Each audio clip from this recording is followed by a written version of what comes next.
Lowe's knows how to help you get the most out of your store run. That's why members save more with My Lowe's Rewards. Earn points towards My Lowe's money on eligible purchases. Get access to member-only deals and free member gifts. Plus, unlock free standard shipping when you reach Silver Key status. So what are you waiting for? Join for free today. Lowe's. We help. You save. Loyalty program subject to terms and conditions. Details at lowes.com/terms. Subject to change. Today on CityCast Philly. That's how the lead track of the album Ochre begins. Earlier this month, Ochre, from Philly's own chamber choir, The Crossing, won a Grammy Award for Best Choral Performance. The Crossing Choir and its conductor, Donald Nally, have now won 4 Grammys and have been nominated 9 consecutive times. They might be the most successful Philly musicians you didn't know about. And that's why we're re-airing a conversation I had with The Crossing after they were nominated for the Grammy last year. It's Wednesday, February 26th. I'm Trenae Nuri, and here's what Philly's singing about.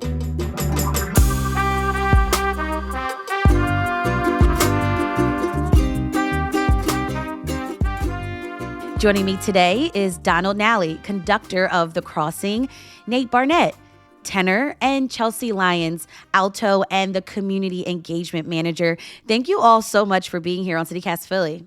Thank you. Thanks. Thanks for having us. Before we get started, how does it feel to be nominated for a Grammy? You know, it's kind of surreal. We record a lot. We do many albums each year, and it's truly a labor of love. And I can't say why it's turned out this way, but it's just exciting to see our work be celebrated like that. Chelsea, what about you? It really is thrilling. I mean, we have been so fortunate to get to celebrate every year for the past several years, being nominated and getting this spotlight put on our work. And truly, the best part about it is our art reaching an audience that it might not otherwise reach, or even just a wider expanse of our same audience, connecting with new people and getting to share our work with them. Well, this group is no stranger to a Grammy. You've got 3. What's the secret sauce for getting this most decorated award in the music industry? Well, there isn't one. We do release a lot of albums because we commission so much music, and we're really committed to recording the commissions, the new works, with the composer in the room. So we actually make a literal record of what they wanted it to sound like. And so we do that a lot, and we release a lot of albums, but we don't really pursue the nominations or the awards. Like, we kind of let the universe decide that kind of stuff for us. I have one thought, which is, some groups do all kinds of music, anything under the sun, and we are a pretty specialized group, which is that we only sing really new music, meaning music that's written by living composers and primarily music that we commission. So I do think there's an extent to which we become known within the community as people who are really dedicated to this very important aspect of our art. And so that's possibly why, people are regularly giving us this acknowledgement, is that they recognize the work we're doing in that domain. And you guys are based in Philly, but there is this really special sound to your music. I kind of describe it when I was listening to the latest album. It's soulful in a way. A lot of people might be familiar with like the soulful sounds of like Kenny Gamble and Leon Huff, but The Crossing is soulful in a different way. How would you describe it, Chelsea?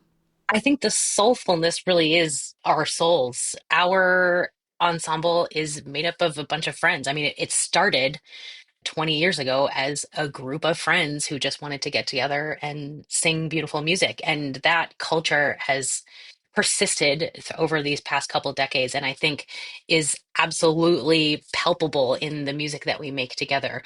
We also, aside from really liking one another, we also are really unified in our mission and our aesthetic and our vision. And we work really hard to come together to be able to put our souls out there in music for people to hear. Now, friends sometimes have disagreements, so how do you work out those kinks? There's definitely an intimacy there that, of course, when you're close with people, that makes it easier to come up with conflict. But I think that through our vulnerability with one another, we also have an openness and always at the core a willingness to listen. And so we have open conversations with one another. We go on tour together. We spend weeks at a time together, sometimes overseas.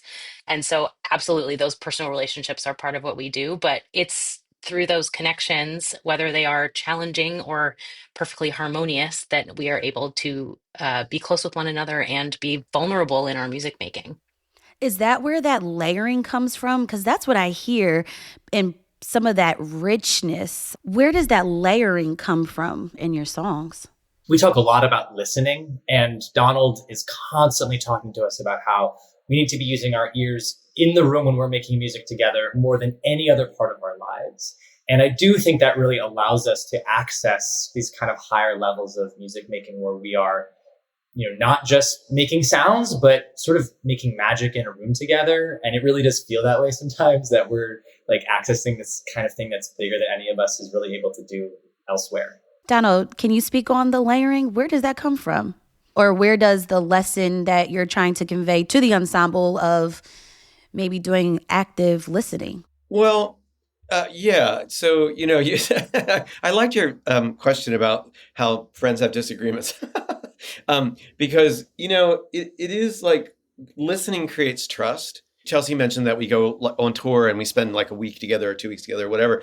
What I'm amazed about is that we go on tour and we spend 2 weeks together and we finish rehearsal and everybody still goes to the same bar, or we get up and everybody's still having breakfast together. And you're going like, oh my God, how can these people like each other so much? Which is really a gift. Like, it's really incredible. So there's a level of trust that in the music making where you really feel, because I like big voices and voices that can really open up, but often choose not to. And you can hear that in the sound. But when there's a moment in the pieces that we do, because we do a lot of social justice issues, and there's a moment when, they're just going to yell and be angry or call out and, in a declamatory way and just ask for something, they know how to like just put their 2 feet on the ground together and make that happen as a full out ensemble. And that sound sometimes is the most extraordinary thing to be conducting, because there's all this emotional range. I also like people with a huge emotional range, which sometimes make my life kind of complicated, but that's okay. So there's this huge emotional range coming at you. And as Chelsea said, that comes from also a level of trust and intimacy. Yeah. We're going to take a quick break, but when we come back, more with The Crossing.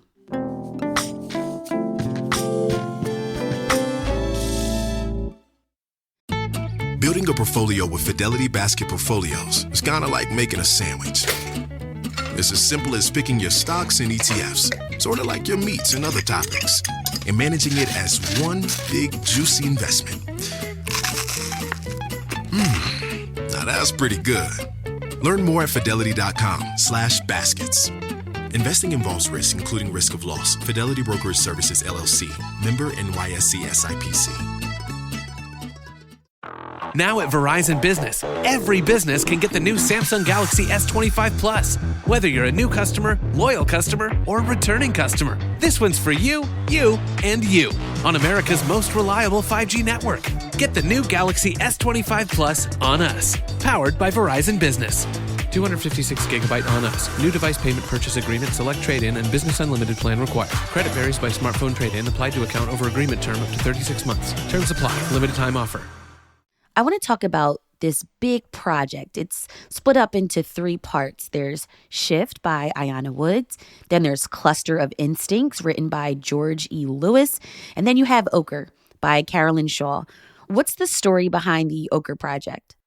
So I'll just really quickly say these are just 3 different pieces that we've commissioned, but they're all incredibly different. And I love how they fit together to make an album. Well, I'm going to speak to Ayanna Wood's music because actually we went to school together. And so I knew Ayanna, we were in the same year in college, and she draws on a lot of different influences. But I would say that her music is just extremely like instinctual and rooted in how she performs and how she sings. Like it's calls on us to use a lot of our bodies and to make a lot of strange sounds you wouldn't necessarily expect in quote unquote classical music. So she has this groaning and yelling and doing weird things with our mouths, but it's this extremely effective way of making music that really pushes us to, explore sound and what it means for us to be singing. That's cool to work with your friend from college. Well, now she's a big time composer, and I'm privileged to get to talk to her. Chelsea, what about for you? So I can also talk about Ayana's piece. It's actually the only piece on this album that I sang on and am like intimately familiar with. So we commissioned the piece during the COVID-19 lockdown, and then we didn't record it, I think, until 2021. So I live in Chicago, and this recording session where we recorded Shift was the first time I had been back singing with the Crossing since the world shut down. And it was incredibly meaningful for me to get back in the room with these people who I love, who I have such an emotional intimacy with, making this impactful recording of this incredible piece of music, which truly, as Nate mentioned, has a wide variety of musical and vocal and emotional demands throughout the piece. I mean, it's not an incredibly long piece, but it is incredibly wide ranging in its colors and textures and dynamic, and truly it's a tour de force of music.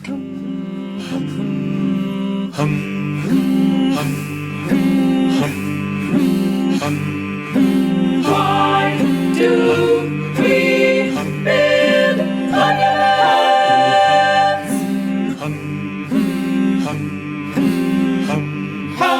Why do we bid on your hands?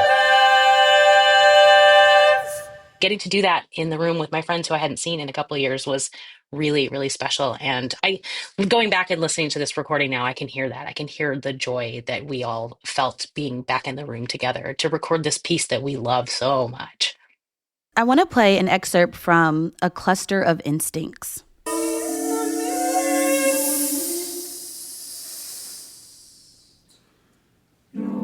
Concentration is interrupted.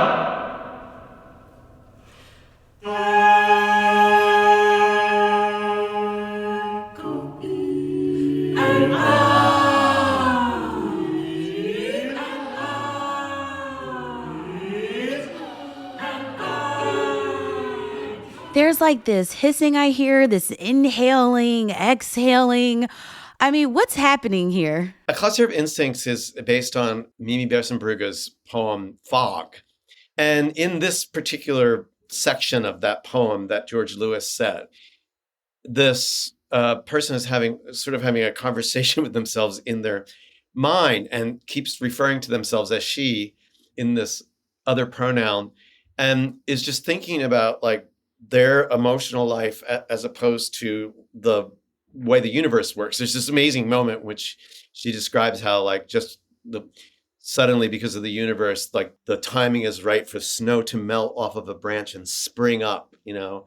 And so George set this poem a little bit more madrigalesque than I thought, and I love it. And what I mean by that is it's very descriptive, as you point out. It's got all these sounds in it, and the sounds capture everywhere from confusion to fog to excitement. So what we just heard was your concentration is interrupted, and of course he writes it in these chords that are intricately woven. They're so tightly. So that is in a nutshell what's going on. It's like a journey into like, who am I, in a really beautiful way. It's a great poem. And I think George did an incredible piece.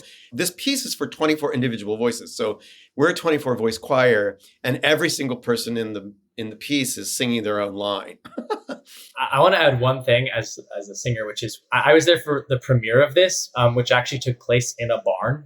I'm trying to remember, Donald, was that in Bucks County? Yeah, it was near Newtown. Yeah, and it's this barn on this farm that, you know, this young couple is starting to turn into like an art space, and we've done a few performances there. But what was so crazy was that this piece actually has us in 3 choirs, so it's 24 voices, but we're divided into 3 groups of 8.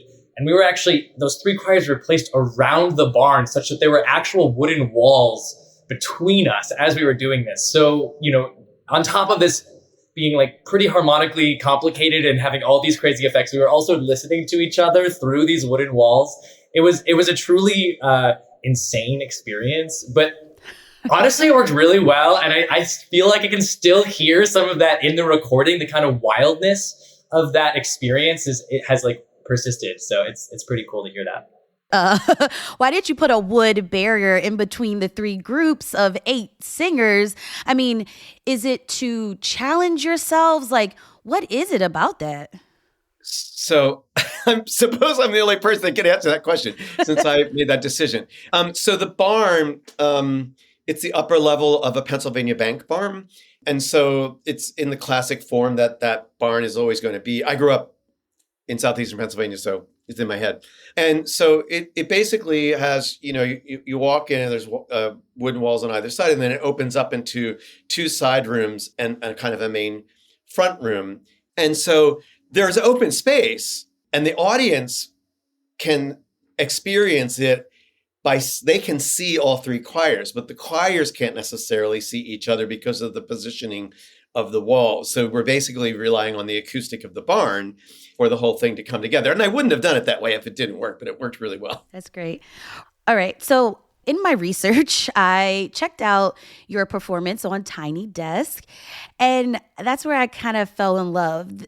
And you just talked about it, this performance at the barn.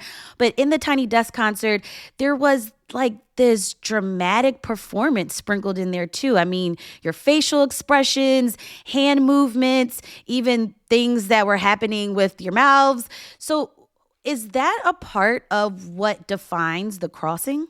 Sometimes. The piece in particular, Sharanova's titration, she wrote into the piece facial expressions and like emotional states of being. She wanted us to dig really deep and sing with those emotions, which sometimes we do, as exemplified in our Tiny Desk and, as we just discussed in A Cluster of Instincts.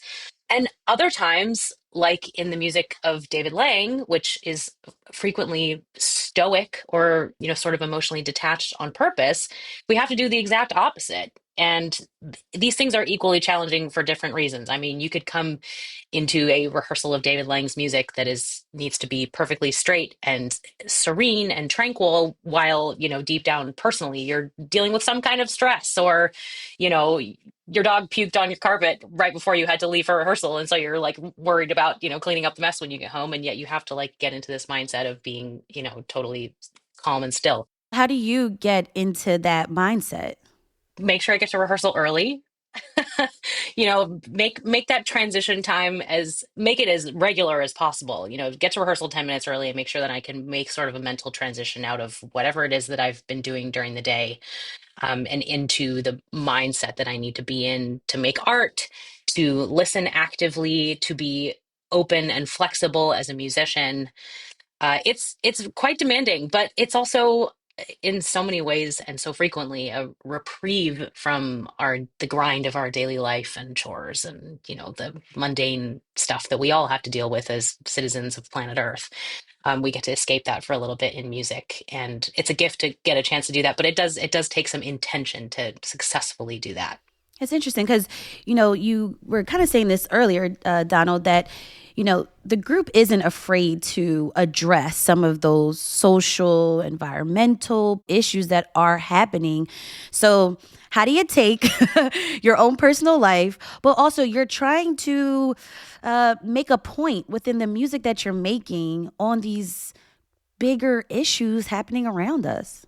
I think that ever since I was a kid, I was fascinated by storytelling and kind of became a storyteller organically through reading and watching people around me. And I tend to surround myself with people who are storytellers, singers it's very instinctive for them to approach song or opera or whatever, as a story to be told. So I say that because, I approach a lot of our work in a kind of journalistic way. When we approach one of these difficult topics, I'm in a way, I'm commissioning a piece that's sort of reporting on the world we live in and what it's like to be here. And maybe someday that piece will become a piece that says this was what it was, and this is how it felt to be there.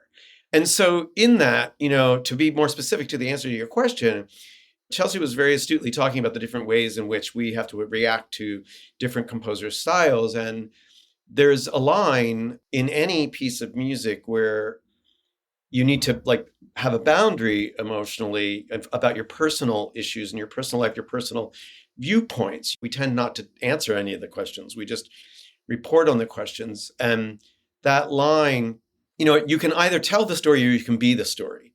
And if you are the story, then there's not room enough for other people to hear their relationship, to determine their relationship to the story, because you're just living the story. I'm not interested in that. I'm interested in telling the story. And that's where that line is. Sounds like the work I do. Yeah, right. Exactly. Nate, how do you see all this in terms of, your work on the crossing? Well, it's funny. You asked us about our performance style and how sometimes, there is more drama in how we're presenting it and sometimes there's less. It actually feels related to how Donald was talking about singers and how he likes singers with big voices, but oftentimes we're not really using all of them. And that actually feels a lot to me like how the whole performance comes out, which is that we are all people who have this really, I think we have big personalities typically, and we do have big voices, and we care a lot about this stuff. And also we recognize that if you use all of the tools at your disposal all at once, it will just sound like noise. And so we're constantly deciding like, how much of my body, how much of my voice, how much of my face am I going to really deploy right now? And a lot of what we're thinking about is how that's happening as a collective, which is such an interesting, I talked about listening earlier, but it's such an interesting process of thinking like what I'm doing right now is one of 24, 25 if you count Donald. And, my decisions, yes, it's for me, but also it's because I'm reacting to this kind of collective thing that we're creating. And depending, sometimes we really let loose and it's super exhilarating and really fun and crazy. And then sometimes we're holding back because that just today seems like what is going to tell that story the best.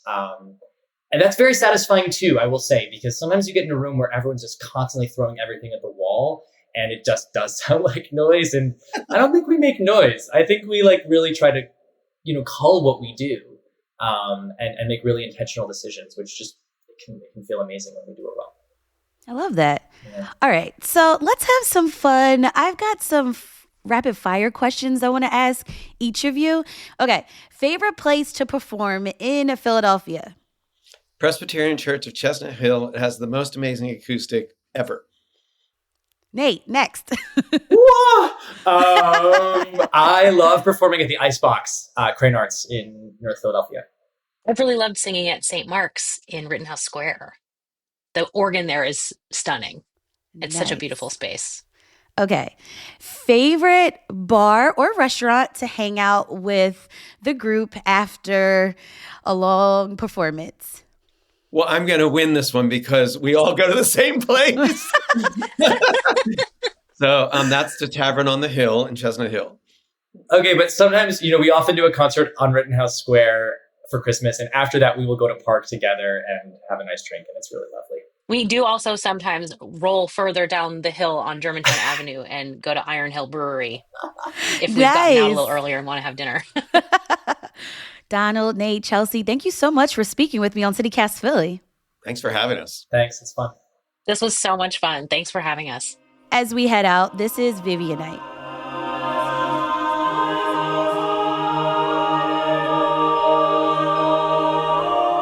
Ochre is available as a digital download and on streaming platforms.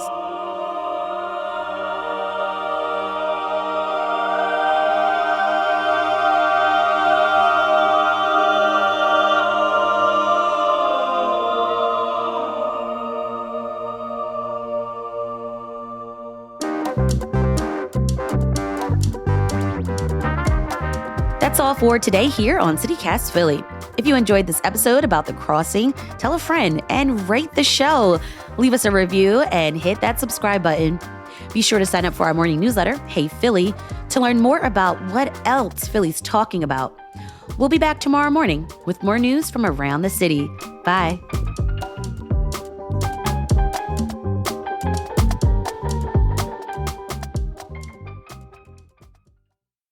Is this pronounced Vivian Night?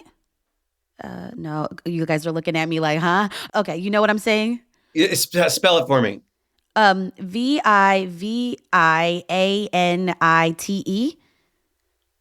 Yeah. Vivian Night? Yeah. And Is that one of the movements of Ochre? Nate, am I saying it right? Yeah. I was Okay. Yes. Yes. Maybe we can add this for the bloopers. Did we record a piece called? Yes, it's one of the movements of Ochre.